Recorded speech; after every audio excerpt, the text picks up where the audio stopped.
Hi. So today I'm going to talk about seeing things as they really are.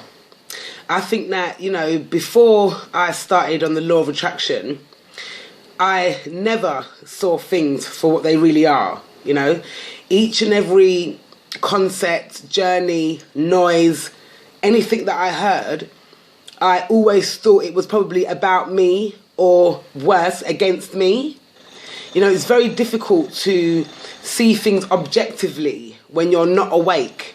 In some ways, you think the world revolves around you, which is a good thing, but not when you're doing it in an ego-based way, because the world really does revolve around all of us, as we're all one.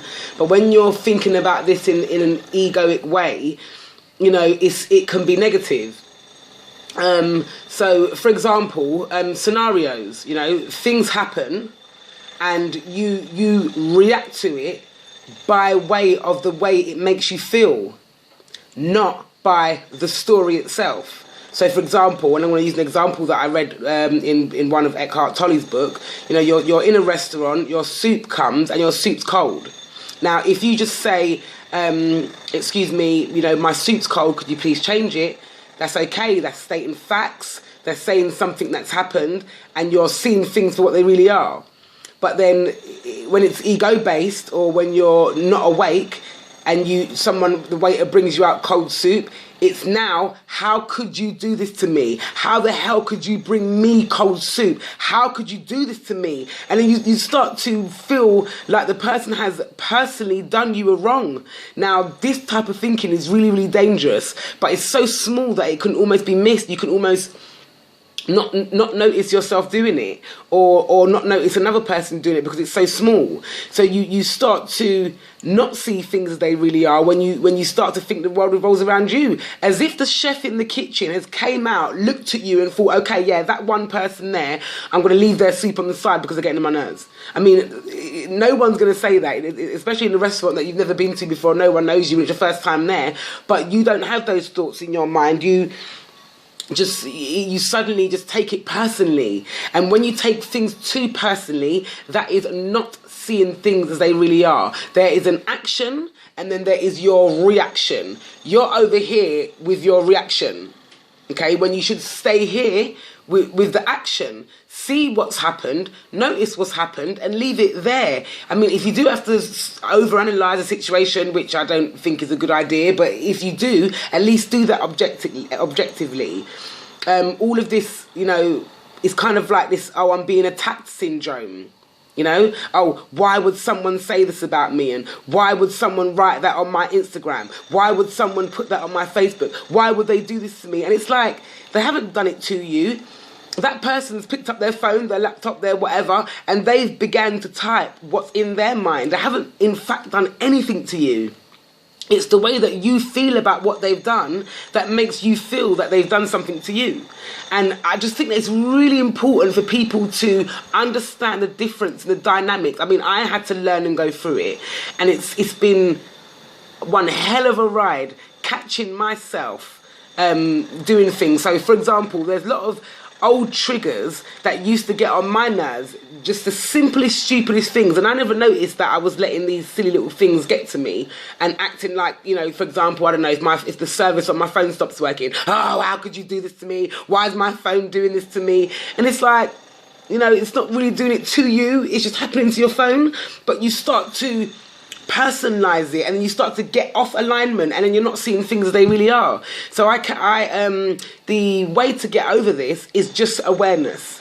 Once you notice that you do that in your own self, all you have to do is keep catching yourself. And you don't tell yourself off or berate yourself and think, oh God, why am I still doing this? Because everything takes practice and time. I mean, sometimes I catch myself, tutting, like, and I have to think, why am I tutting? There's nothing wrong with me, but it's because I'm so used to tutting, or was so used to tutting for no reason. I notice it so much more now. So it's not even like I'm tutting any more or less than what I used to. It's probably just now that I'm more aware of myself now, so I can see what I'm doing. And just me being aware of that and noticing that has made those times few and far between.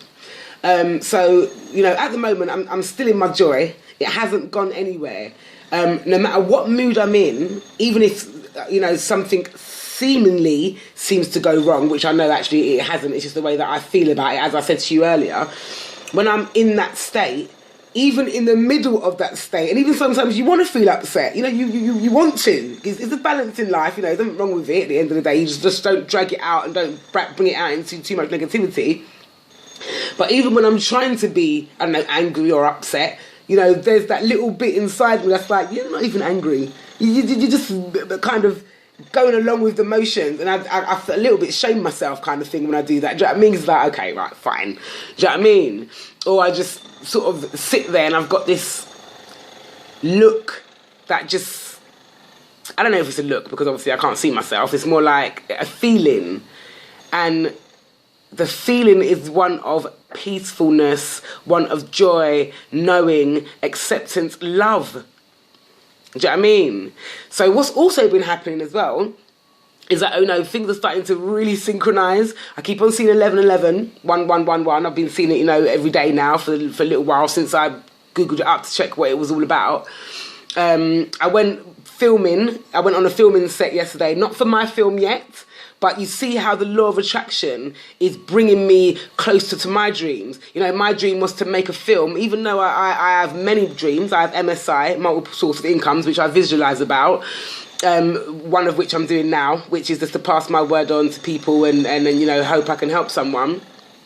But so I visualised filming, and in the beginning, the first signs of it that I had, when I first started to visualise and I was doing the law of attraction, I wrote it on my vision board, the most I was doing was seeing people filming. I would be in Camden and see people filming, yeah? And then much later on, with more visualization, I started to see posters everywhere about people filming, yeah?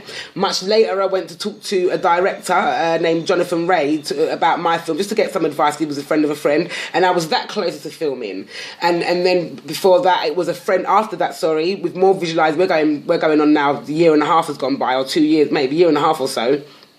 And then I'm going to a casting event because a friend of my brother's is making a film, and then 2 days ago he asked me to come on set as an extra. So can you imagine, when I first done my vision board, I was a healthcare assistant doing nursing in a doctor's surgery. I was nowhere close to filming. I wasn't seeing anything to do with filming, and look now. So the steps that the universe is taking me to get to where I want to is it gets you there, but it's not so much in the way that you think and hope when you first visualize. But to be honest with you, this way it's better because it gives you the faith for the next thing that's coming. You can actually draw a line in the sand of how I got from A to B to C to D to E with the law of attraction. And the next thing I'm going to be telling you guys is that, I'm filming. Do you know what I mean? Who knows when that will be, because I'm not pushing or eager for that. I know that everything that's in my vortex on my vision board will come to me, so I'm not pushing it. I'm more excited actually about doing these videos, which I'm not getting paid for, of course. This is just speaking out to people that's hopefully on the same journey as me, and it's given me, a real lot of joy, even though some of it has been, a little bit awkward, a bit embarrassing. But the point is, everybody goes through that awkward, embarrassing moment, especially when you're trying to change your life and you realise that, 80% of the things that you've been taught is actually, I shouldn't say wrong, but maybe I should say not all the information. You've been only given 10% of the information, in your whole life. And I'm 35 years old and I'm only just learning. And that's the thing I was thinking about the other day. When I was about, I love the universe. I love space. I've always wanted to go to space. I've just, not that I wanted to be an astronaut or anything, but I've always just loved out space. And, when I was about, it's probably 7, 8 and 9, I thought that the whole universe was just us. Jupiter, Mars, the Moon, the Sun, Earth, Saturn, Uranus, and all the other ones, and that was it. I didn't know that there was anything else out there. So can you imagine now that that's not even, 0.0.0.0.1% of what was really out there. So in terms of learning, that's just so beautiful. I just thought I'd add that in. So anyway, I'm here just trying to spread that joy, And hopefully the levels of the videos will be showing you how I got here. But what I will start doing is going through some of my old paperwork and my old books as well, just so, you know, give other ideas and help people that's on the same journey as me, which I hope is everyone. Well, I know it's everyone, but half the people don't even really know they're on the journey.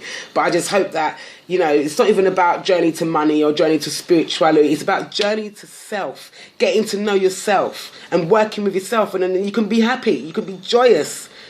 I'm going to make another video about joy crying. Crazy. But anyway, thank you so much for listening, and we'll speak soon. Over and out.